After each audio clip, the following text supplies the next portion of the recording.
예, 오늘 과학뉴스 제목은요. 한겨레일보에서 9월 10일에 나온 뉴스입니다. 이근영의 기상천외한 기후이야기라는 섹션인 것 같아요. 예, 뉴스 제목은 고추선 태풍들 또 올 수 있어. 기후변화의 또 다른 위협 요인이라는 제목으로 최근이죠. 몇 주 전에 그 태풍들이 막 지나갔잖아요. 네, 예, 맞습니다. 태풍이 지나갔어요.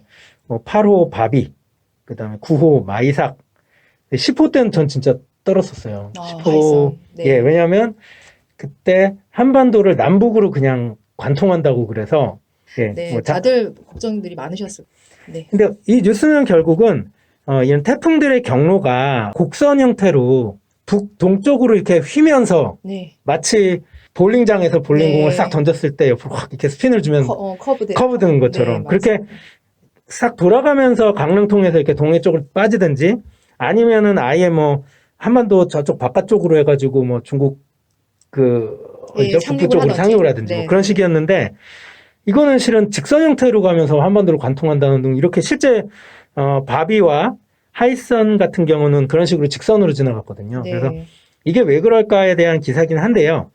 근데 오늘 이 시간에 좀 알아보고 싶었던 거는 태풍 자체에 대해서 좀 더 궁금했어요. 예.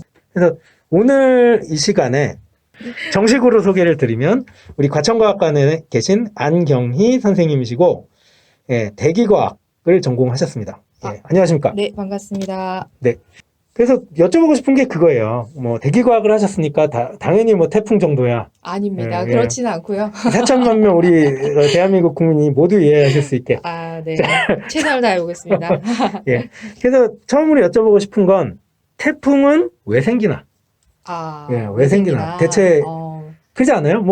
사람들을 괴롭히려고 생기는 건 아닐 거 아니에요. 그렇죠. 사실은 이 왜 생기냐에 대해서 질문에 답을 하기 위해서는 네. 일단 지구가 네. 태양으로부터 받고 있는 에너지가 지역별로 다르다는 점, 그건 다들 이해를 아마 하실 거예요. 그 적도 지역이나 열대에 비해서 네.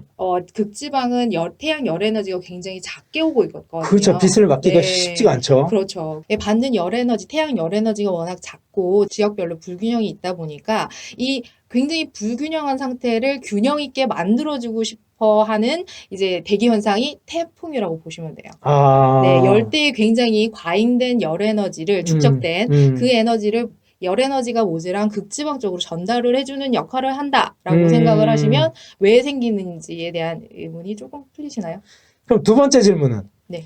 어떻게 생기나요? 어떻게 태풍은? 생기나? 네. 자, 일단 열대에는 바다가 있잖아요. 네. 이때 열대 바다에서 발생을 하게 되는데 네. 태풍이라는 것은 처음부터 태풍이 아니에요. 처음에는 열대 저기압의 형태로 발생이 됩니다. 그러니까 이 열대 저기압, 그러니까 따뜻한 해수면이 있잖아요. 네. 일단 이 태풍의 발생 조건이 두 가지가 있는데 네. 기본적으로 따뜻한 해수면, 26도 이상의 해수면 온도가 되는 지역에서만 발생을 할 수 있어요.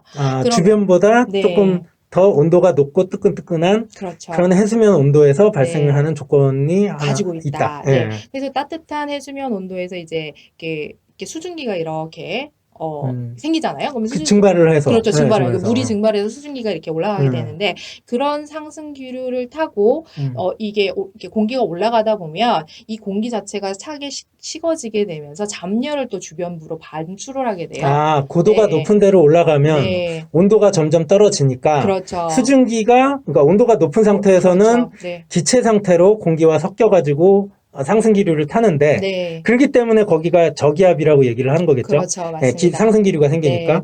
그럼 그게 높은 고도로 올라갔을 때 주변 온도가 낮아지면 얘가 응축이 되는 거예요. 쉽게 응축이 돼서 물방울들이 막 생성되겠네요. 네, 그렇습니다. 그러면서 잡열이라는 거 방출을 하게 되는데 그죠, 이 잡열이 방출이 되게 되면 또 주변부의 공기를 또 따뜻하게 만들 수밖에 없어요. 그러겠네요. 그러면서 또다시 상승할 수 있는 힘을 가지게 되는 거죠. 더 높이 그렇죠. 이렇게 되는 거예요. 근데 이게 충분히 이 상태가 이렇게 지속될 수 있는 상태가 지속이 되다 보면 정란운이라는 게 생기게 돼요. 이렇게 이 정란운이 충분히 또 커지게 되면 이 정란운 주변 부에서부터 정란운 중심으로 밑에 하층에서는 몰려드는 공기가 좀 더 강하게 생성이 되게 되고 그러면서 강한 태풍으로 발달을 하게 되는 거죠. 근데 태풍은 근데 회전을 하잖아요. 그렇죠. 굉장히 그래서 이제 좋은데. 두 번째 조건이 또 아, 필요하게 두 번째 되더라고요. 조건이 또 있는 네. 거예요. 예. 그 두 번째 조건이 바로 적도, 혹시 지구 자전에 따른 전향력 얘기는 들어보셨죠? 들어봤고 네. 알고는 있는데 아마 들으시는 분들은 잘 모르실 수 모르실 수 있을까요? 있어요. 아, 지구가 자전을 함에 따라서 네. 이게 이 전향력이라는 게 발생을 하는데 이게 네. 어떤 의미냐? 그 북반구에서는 네. 무조건 예를 들어서 제가 공을 탁 던지는데 네. 아주 먼 거리를 던질 수 있잖아요. 만약에 네. 제가 그죠? 네, 일본까지 그러실 수 던질 있나요? 아니 없어요. 예. 일본까지 던질 수 있다. 혹은 네. 뭐 북한까지 던질 수 있다. 이렇게 네. 되면 네. 이 공이 직선으로 날아가지 않고 네. 오른쪽으로 휘게 됩니다. 왜 이게 그런가요? 지구의 자전 때문이죠. 네. 네, 그걸 우리가 이제 전향력이라고 얘기를 하는데 이 전향력이 적도 딱 0도 거기에서는 발생하지를 않아요. 네. 예, 그러면은 이게 무슨 얘기냐? 그러면 뭔가 회전하는 힘이 발생할 수가 없다는 얘기거든요. 네. 그래서 적도에서 그러니까 북쪽으로 5도, 남쪽으로 5도 이상이 되는 지역에서만 이 태풍이 발생할 수 있습니다. 아, 그러니까 아까 말씀하셨던 수면에서 그러니까 조금 온도가 높은 바닷물 위에서 급격하게 치솟는 네. 그러니까 열대성 저기압에 의해서 치솟는 그 힘과 네. 더하기 회전. 전향력에 네. 의한 회전력이 합쳐지면 네. 그러면 태풍이 완성되는 그렇죠. 거예요. 태풍이 생길 조건이 두 가지가 다 완성이 되는 거군요. 그렇습니다. 이제 뭐 태풍 전문가가 제가 다 된 것 같아요. 예. 지금 여기 기사에 보면 이제 태풍이 앞으로 어떻게 점차 변화해 나갈까에 대해서 기상학자들이 얘기한 거는 기후변화의 이유로 네.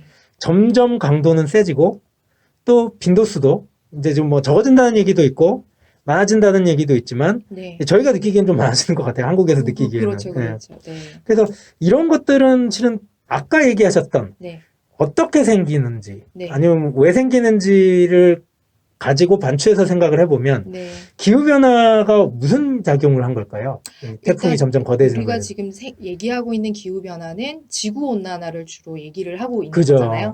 그런데 이제 지구 온난화라는 거는 기본적으로 온도가 상승한다는 거고 그러면 열대 바다의 해수면 온도도 상승할 수밖에 없게 될 거고 그러면 이게 열대 바다가 더 따뜻해지게 되면 당연히 태풍이 더 많이 혹은 더 강하게 아까 얘기하신 26도 이상의 따뜻한 네. 해수면 온도라는 첫 조건을 만족하는 지역이 네. 되게 많아질 가능성이 있다. 그렇죠. 아. 그래서 이제 그 강도가 세진다는 거는 확실한 이렇게 어느 전문가든 부정하지 못하는 사실이었는데 최근까지도 빈도수 같은 경우는 관측되는 사실이 이 이론이라고 해야 될까요? 네. 이걸 갖다가 뒷받침을 해주질 못했어요. 네. 예, 빈도수가 오히려 줄어들기도 했거든요. 2000년대 후반부를 들어서 가지고 그래서 이 부분은 굉장히 논란이 많다가 최근 7월 말에 한국 기후변화 평가 보고서 2020이 나왔어요. 그래서 저희 이제 우리나라에 있는 많은 기후학자들이 참여를 해서 이제 보고서를 발간을 했는데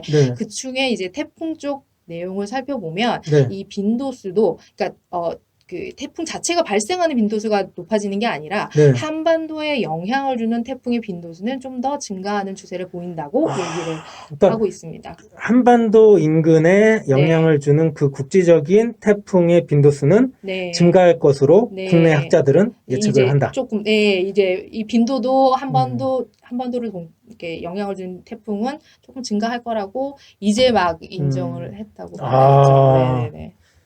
그럼 저희 어떡하죠? 잘 대비를 해야죠. 어떻게? 사실 제가 이제 저도 이제 사실 태풍 전문가는 아니고요.